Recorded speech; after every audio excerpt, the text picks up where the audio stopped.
Muito bem, meus amigos, cá estamos novamente reunidos, meus alunos do Brasil Varonil, para mais uma aula de biologia. E hoje a gente vai aprender e vamos entender como funciona a estrutura dos ácidos nucleicos, DNA e RNA. E tá tudo tranquilo com você? Assistiu a aula da semana passada. Se você não assistiu a aula da semana passada, eu vou botar um card aqui, não é, em algum lugar, para você assistir a parte de proteínas e aí depois você volta para esse vídeo, ou pode assistir esse vídeo e depois vai para ela. Aí vai a teu critério, tá bom? Então você está preparado? Então, ó, pega o caderno e se prepara para a melhor aula do mundo. Bom, cá estamos novamente, sem mais delonguitas. Vamos para o nosso slidezinho. Eu vou escrevinhando em cima do slide para a gente ir aprendendo um tiquinho, não é? E a gente caminhando, nós irmos caminhando juntos, together. Então, Bioquímica parte 3, você está vendo aí na sua telita, e na Bioquímica parte 3 a gente vai para ácidos nucleicos. Em relação aos ácidos nucleicos, a primeira coisa, né, que eu queria mostrar para vocês é a questão da estrutura do DNA e depois a estrutura do RNA, tá? Mas vamos devagar com a dor, que o santo é de barro. Primeiro, a estrutura do DNA, né? E aí tem um gato miando aqui, é normal, tá? Se são, tem gatos. Os ácidos nucleicos, o DNA e o RNA, são os caras que comandam a célula, são os caras que vão sintetizar proteínas para que nós tenhamos nossas características, tá? E aí, essa síntese proteica, que a gente vai aprender na aula da semana que vem, ela envolve o DNA, que forma RNAs para daí se decodificarem em uma proteína, ok? Filomena? Não, cara. Filó. Menos.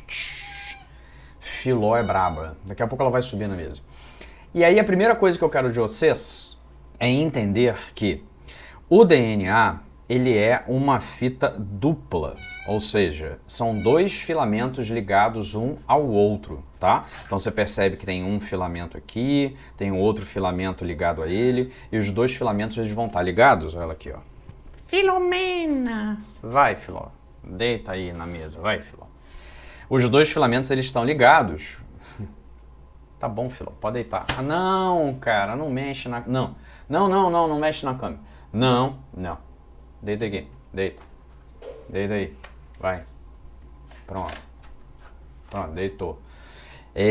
Os dois filamentos eles estão ligados, não é, por ligações de hidrogênio. Eu vou te mostrar aqui como é que funcionam as ligações de hidrogênio e você vai entender como é que uma fita se liga a outra através das bases nitrogenadas.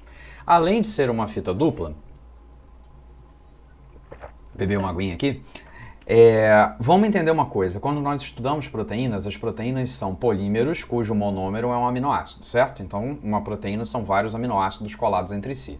Um DNA ou RNA, um ácido nucleico, é um polímero de nucleotídeos. Então, ele está aqui no canto para você, ó, nucleotídeo. E um nucleotídeo, um só nucleotídeo, ele é formado por um fosfato, que é o PO4, né, que você aprende. A gente vai ver que o fosfato é igual tanto para o DNA quanto para o RNA. Um açúcar, esse açúcar é uma pentose, é um monossacarídeo. No caso do DNA é a desoxirribose.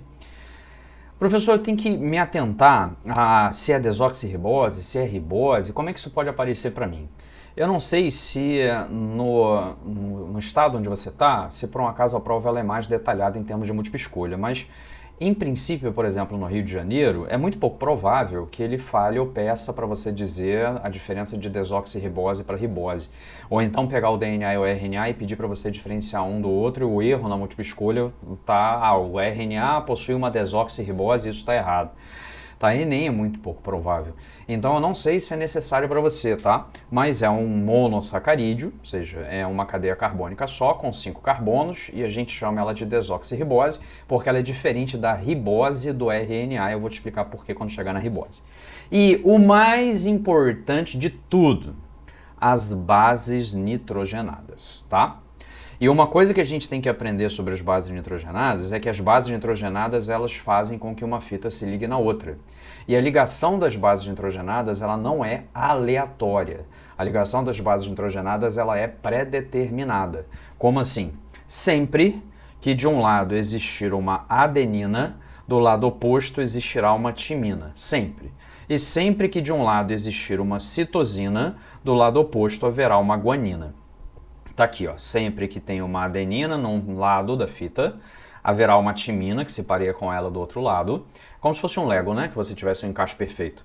E sempre que você tiver uma citosina de um lado, você vai ter uma guanina do lado oposto, tá? E vice-versa, ok? Isso faz com que a gente entenda o seguinte, eu vou dar uma rabiscada para a gente fazer as contas. Isso faz com que você entenda que, se por um acaso, tá?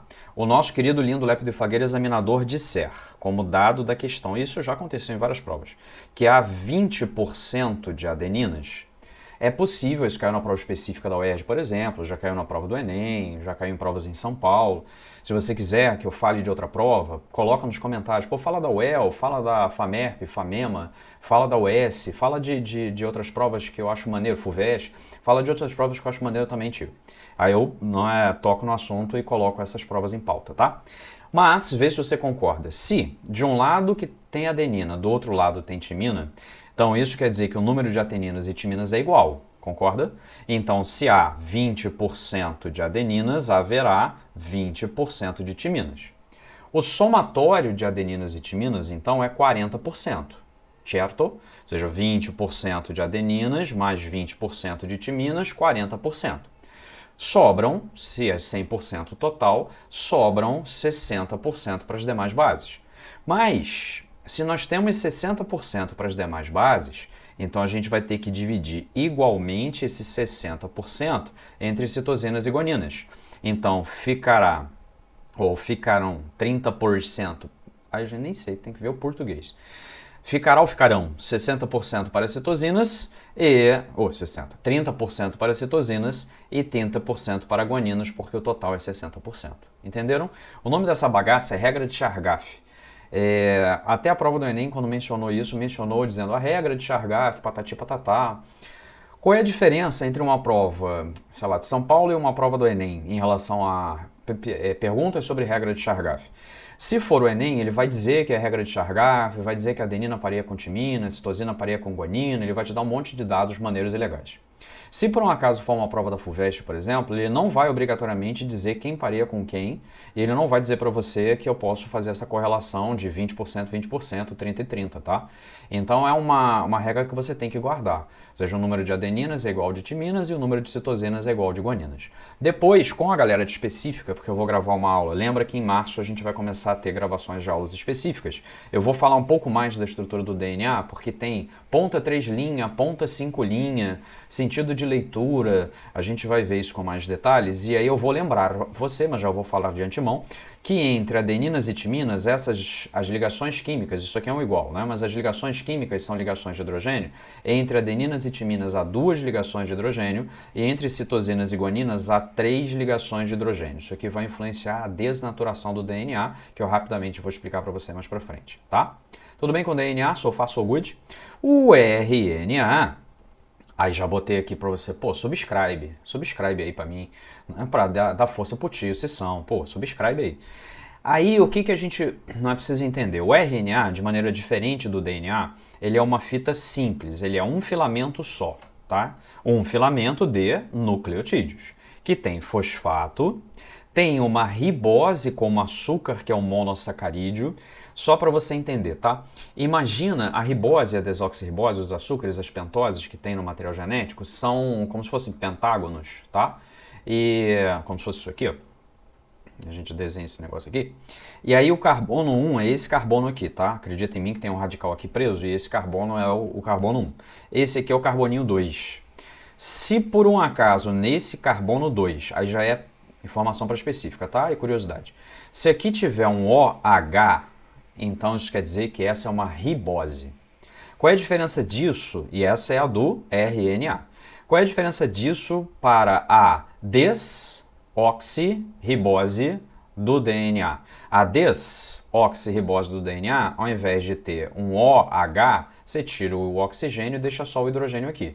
Aí ficou uma desoxirribose. Por isso o nome, tá? Eu vou apagar aqui porque quando fica zoneado eu tenho toque. E aí eu começo a ficar nervoso, né? Do toque eu tenho que apagar as paradas. Não sei se por um acaso você tem a mesma mania que eu. E aí o fosfato, A ribose é um monossacarídeo com 5 carbonos, mas ele é um pouquinho diferente do que é o monossacarídeo eu falei ribose? Da desoxirribose do DNA. Ou seja, os dois monossacarídeos não são iguais. E o mais importante, lá no DNA, vou voltar aqui, nós tínhamos como bases nitrogenadas, olha só, adenina, timina, citosina e guanina, certo? Vamos lá para o nosso RNA. Adenina, uracila, citosina e guanina. Ou seja, a timina desapareceu. E no seu lugar apareceu uracila. Por que a timina desaparece e a uracila aparece?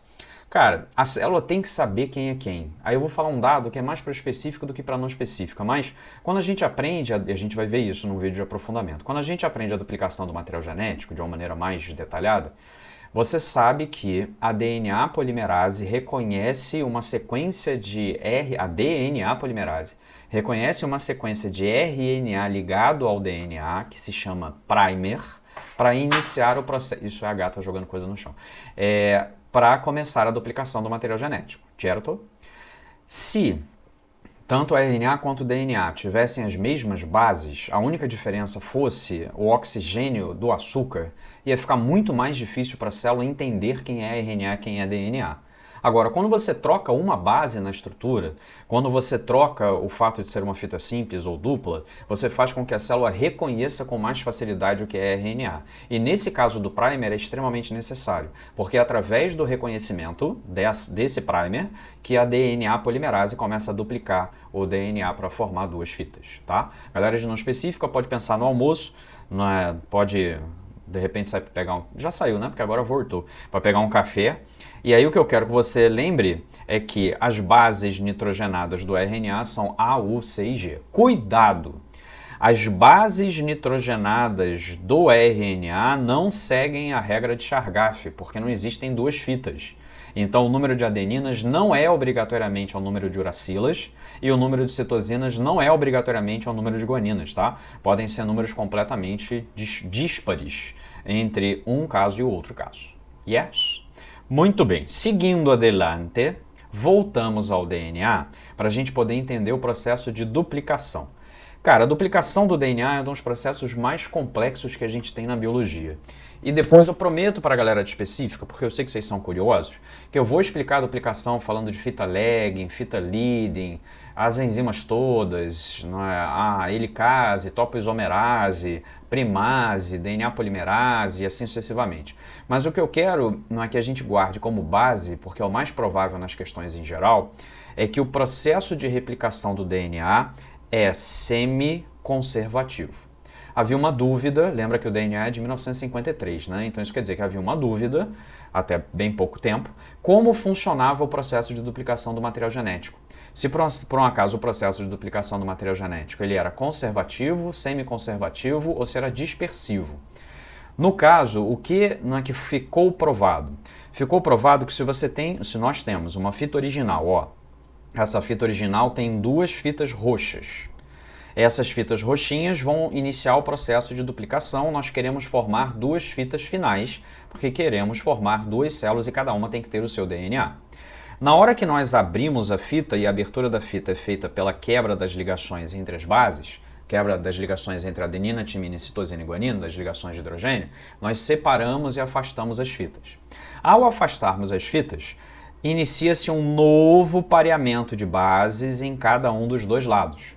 A DNA polimerase, que é a enzima que faz a replicação do DNA, ela atua nas duas fitas ao mesmo tempo, porque a intenção é formar duas fitas duplas, tá? Agora, qual é o resultado final? No final das contas, cada fita dupla terá uma fita original, que é exatamente a mesma fita original. Então, se eu chamar, por exemplo, essa fita aqui de A, e se eu chamar essa fita de B, a fita A está aqui, ó, do lado, né? Porque ela começa do lado esquerdo, né? Começa aqui do lado esquerdo, só para a gente criar um paralelo, tá? E a fita B é a que está começando lá do lado direito. E as novas fitas seriam A, vou chamar de linha, e a outra fita seria B, linha. Então é uma fita original ligada a uma fita completamente nova. Houve a conservação, manutenção de metade do material genético original. Metade do material genético é exatamente a fita original B, que aparece aqui B, e A, que aparece aqui como A. Sacou? Tranquilo, favorável? Ah, professor, então eu posso dizer que o B e o B' são iguais? Pode. Porque o B e o B', como estão pareados ao A, né, e ao A', que também são iguais, isso acaba fazendo com que cada uma das M moléculas, cada uma das fitas seja igual em pares e os DNAs sejam iguais no final, tá? Tranquilex, Edilex? Então o processo é semi-conservativo. Depois eu vou fazer uma questão com vocês que mostra, eu lembro de uma questão de São Paulo, que mostra os 3 processos e eu faço um comentário, o que é conservativo, semi-conservativo e dispersivo, tá? Muito bem, entendeu sobre a parte que fala sobre a duplicação do material genético? Maravilha. Depois, com a galera de específica, eu vou falar um pouquinho de desnaturação de DNA. A desnaturação do DNA, eu vou escrever com a específica porque eu acho pouco provável a não específica ter alguma questão sobre desnaturação de DNA. Desnaturar o DNA ele é semelhante a desnaturar uma proteína, ou seja, acontece com aumento de temperatura e queda de pH. Mas não é exatamente a mesma coisa, porque nós vimos que na desnaturação da proteína ocorre perda da estrutura terciária com a perda da forma e da função. Lembra disso? Aqui, a desnaturação, ou quando há desnaturação do DNA, o que ocorre é a quebra das ligações de hidrogênio. E essa quebra das ligações de hidrogênio separa as duas fitas. Mas como as duas fitas são complementares, como elas se encaixam, esse encaixe faz com que seja possível a renaturação do DNA. Basta que você, digamos que você aumentou a temperatura de 10 graus para 50. É só você voltar para 10 graus novamente que você vai renaturar aquele DNA e ele vai voltar a funcionar. Ou seja, a renaturação do DNA é um processo reversível, que é uma coisa que não acontece nas proteínas, tá? Mas aí depois eu escrevo com calma. Então, deixa eu chegar aqui para o nosso final. Coloquei aqui o Bioflix para você na tela novamente, para você seguir o Bioflix. Ó, deixa eu botar aqui um negócio para você. Se você quiser seguir lá no Instagram, não é? O Instagram meu é Prof. Cícero, ou Cícero, não é Ciro. Ih, não quer apagar. Essa aqui não é a borracha, uai? Por que não está a apagar? Agora tá borrando. Pô, eu escrevi e não apagou. Bom, é Prof. Ué, que diabo é isso, gente? Ah, é aqui. Deixa eu apagar aqui de novo. Ah, porque eu acho que ele deve apagar a última coisa que eu escrevi. Cícero Melo. Então você me procura lá no Insta. Cícero Melo, pode me adicionar. Lá eu posto vídeos mais curtos, seja de 1 minuto e pouco, explicando tópicos específicos, não tem nenhuma aula longa. As aulas longas são aqui no YouTube. Tem Bioflix no TikTok, o TikTok é bio_flix, se eu não me engano, tá? Na próxima aula eu trago para vocês esse nome bonitinho. Mas pode seguir lá no Instagram. Lá eu devo ter colocado alguma coisa também pro TikTok. E, pô, dá uma ajuda aí pro tio. Dá aquela seguida, dá curtida no Bioflix. Ou seja, diz aí pros seus amigos, pô, maneirão, vocês são dando aula. Tem até gato. O gato tá aqui do lado. Vai, mia aí. Vai, mia. Pô, não tá miando. Agora que eu tô pedindo pra você miar, tu não mia, né? Filomena. Depois eu apresento a Filomena. Então, diz para os seus amigos seguirem aula todas as semanas com o conteúdo seguindo o nosso cronograma.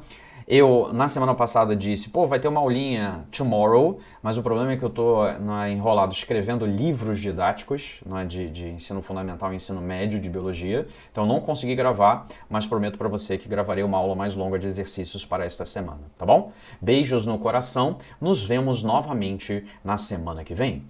Até mais!